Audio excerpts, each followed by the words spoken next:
Bonjour, bien-aimés dans le Seigneur, que la grâce de Dieu demeure avec chacun d'entre nous. Au nom de Jésus, merci, c'est venant. S'il vous plaît, n'oubliez pas de nous faire part de vos questions, préoccupations, observations, et même des choses que vous ne comprenez par nos vidéos. Faites-nous part et nous prendrons le temps de bien vous éclairer à propos.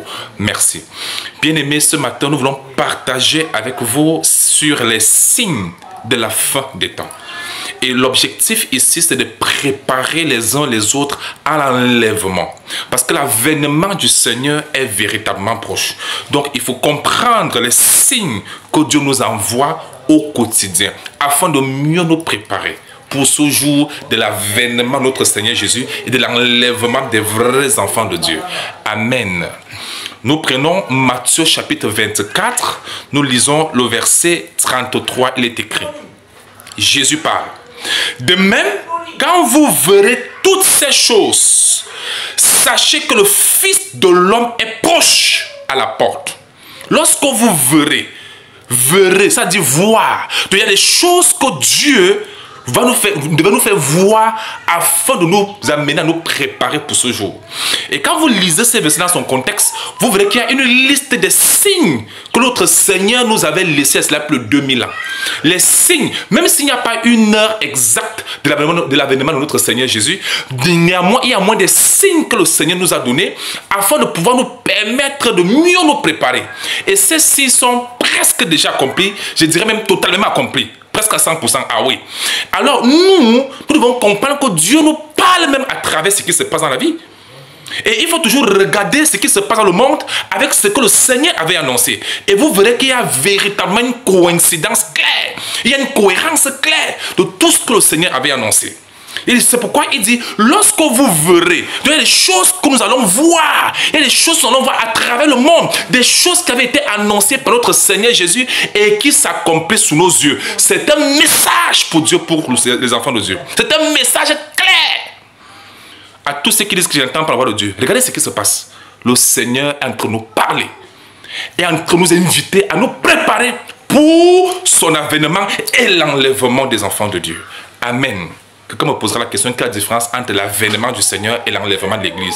L'avènement du Seigneur, c'est quand le Seigneur reviendra. Parce qu'il reviendra, comme il avait dit, voyez-vous, et ils ne toucheront pas le sol, hein, ils resteront dans les airs. Et tous les vrais enfants de Dieu, nés de Dieu, voyez-vous, seront enlevés de ce monde à sa rencontre dans les airs. C'est écrit où? C'est écrit dans 1 Thessaloniciens chapitre 4, vous allez lire du verset 16 jusqu'à la fin du verset, à la fin du chapitre. Est-ce que c'est bon? Maintenant, vous avez entendu ce qui se passe du côté de la Californie aux États-Unis? Les cités qui sont en train de brûler justement. Est-ce que vous savez que Jésus avait annoncé ça? C'est écrit où? C'est écrit dans Luc chapitre 17. Ah oui? Nous lisons du verset 28. 29, il est écrit. Allons-y. 28 à 30, il est écrit. Ce qui arriva du temps de Lot arrivera pareillement. Avant de continuer la lecture, il faudra savoir ce qui s'était passé dans Lot. Comme on a lu le livre de Genèse, vous allez voir Lot, Dieu va envoyer les anges, n'est-ce pas, faire sortir Lot de Sodome et Gomorrhe. Parce que c'était des villes prospères à cette époque, mais c'était une ville qui était remplie des abominations, remplie de péchés, et Dieu avait détruit ces villes-là par le feu et le soufre. Et Jésus est venu dans sa chair et il a dit que ce qui arriva au temps de Lot, ça dit les villes fortes qui avaient été détruites par le feu et le soufre, il dit c'est la même chose qui arrivera au jour de son avènement. Ou alors les moments qui précéderont son avènement. Lisons. Ce qui arriva du temps de Lot arrivera pareillement. Vous avez vu? Donc la même chose.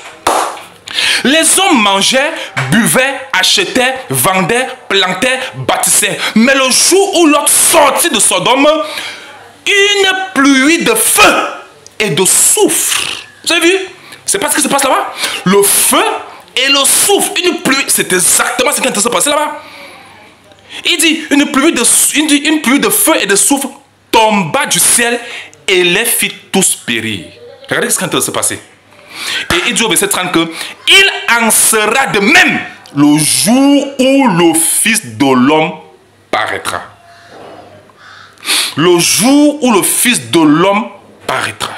Ce qui se passe, ce sont des signes annonciateurs pour nous amener, nous, enfants de Dieu, à nous préparer, parce que l'avènement de notre Seigneur Jésus est proche. De même que les cités de Sodome et Gomorrhe avaient été détruites, balayées par le feu, c'est exactement ce que nous sommes en train d'assister à cela. À tous les bien-aimés dans le Seigneur, dans le monde entier. Ce qui se passe dans le monde entier, c'est pas qu'on se moque de... Non, non, non. C'est plutôt un message pour les enfants de Dieu. Préparez-vous, car le jour du Seigneur est proche. À bon entendeur, salut. Ce n'est plus le moment de passer le temps dans les stupidités, dans les divertissements, des choses qui n'aident pas. C'est le moment où chacun doit préparer son salut au Seigneur et préparer la vie éternelle. Revoir ses voies, se repentir, se convertir et se préparer se voir devant le Seigneur. Et c'est très important parce que le jour du Seigneur est proche. À bon entendeur, salut. Que le Seigneur vous bénisse. Amen.